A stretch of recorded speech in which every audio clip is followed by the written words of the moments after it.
ফলতায় জমি বিবাদের জেরে জমির মালিককে কুপিয়ে খুন, গ্রেফতার অভিযুক্ত ভাগ চাষী। জমি সংক্রান্ত বিবাদের জেরে দক্ষিণ ২৪ পরগনার ফলতা থানার জালালপুর এলাকায় এক মর্মান্তিক খুনের ঘটনা ঘটেছে। শনিবার জমির আল কাটতে গিয়ে নৃশংসভাবে খুন হয়েছেন জমির মালিক সুনীল মণ্ডল। এই ঘটনায় এলাকায় ব্যাপক চাঞ্চল্য ছড়িয়ে পড়েছে। ঘটনার মাত্র ১ ঘন্টার মধ্যেই অভিযুক্ত ভাগ চাষী কার্তিক কালসারকে গ্রেফতার করেছে ফলতা থানার পুলিশ। স্থানীয় সূত্রে জানা গেছে, শনিবার সকালে নিজের জমিতে আল কাটতে গিয়েছিলেন সুনীল বাবু। বেলা গড়িয়ে গেলেও তিনি বাড়ি না ফেরায় পরিবারের সদস্যরা চিন্তিত হয়ে পড়েন এবং মাঠে গিয়ে খোঁজ শুরু করেন। সেখানেই তারা সুনীল মণ্ডলকে রক্তাক্ত অবস্থায় জমির মধ্যে পড়ে থাকতে দেখেন।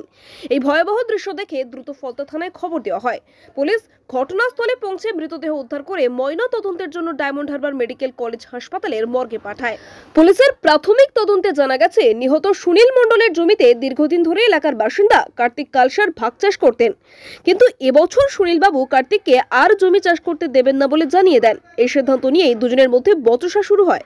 অভিযোগ উঠেছে, জমি চাষ করতে না দেওয়ায় ক্ষিপ্ত হয়ে কার্তিক কালসার সুনীল মণ্ডলকে ধারালো অস্ত্র দিয়ে কুপিয়ে খুন করে। এই চাঞ্চল্যকর ঘটনার খবর পাওয়ার পরই ফলতা থানার পুলিশ দ্রুততার সঙ্গে তদন্তে নামে। ঘটনার মাত্র ১ ঘন্টার মধ্যে পুলিশ অভিযুক্ত কার্তিক কালসারকে গ্রেফতার করতে সক্ষম হয়। ঘটনাস্থল পরিদর্শন করেন অতিরিক্ত পুলিশ সুপার মিতুন দে। পুলিশ জানিয়েছেন, মৃতদেহ ময়না তদন্তে পাঠানো হয়েছে এবং পুরো ঘটনার তদন্ত শুরু হয়েছে।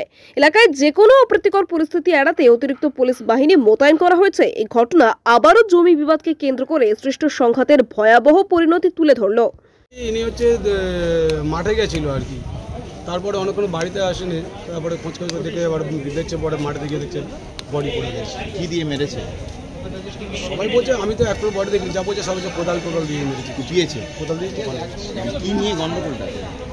গন্ডগোল তো কিছু পাওয়া যায় না এখনো পর্যন্ত। যত সম্ভব আমার হবে জমি সংক্রান্ত হলে হতে পারে, কারণ আমি যতটুকু শুনেছি উনি ওখানকার কোনো একটা ওনার জমি আর কি, ও মানে ওখানকার কাশিপুরে কাউকে আর কি ওই চাষ করতে দিয়েছিল আর কি, আগাম টাকা যেটা বলা হয় ওটা মানে এবার উনি হচ্ছে জমি হয়তো এখন বিক্রি করে তাদেরকে বলেছে, তারা জমি ছাড়তে যাচ্ছে না, এটা নিয়ে হতে পারে।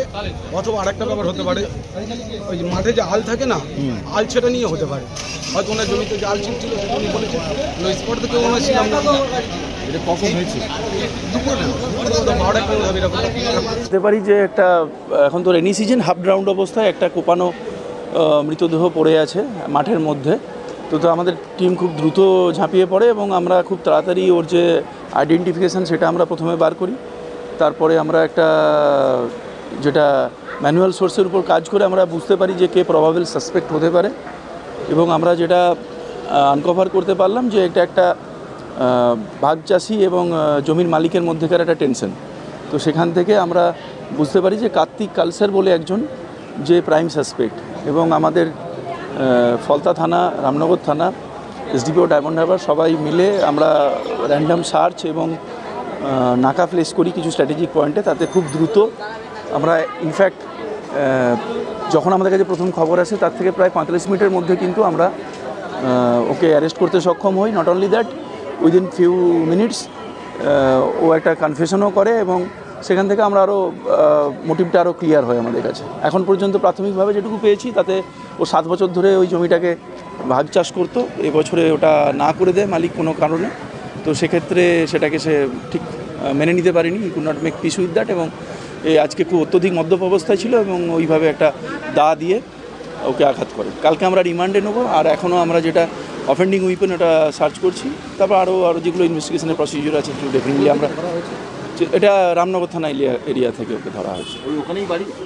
হ্যাঁ, ও কাছাকাছি বাড়ি, কার্তিক কালসার বলে এখন। ফলতা থেকে শেখ সাইফুদ্দিনের রিপোর্ট, ডিএন নিউজ বাংলা।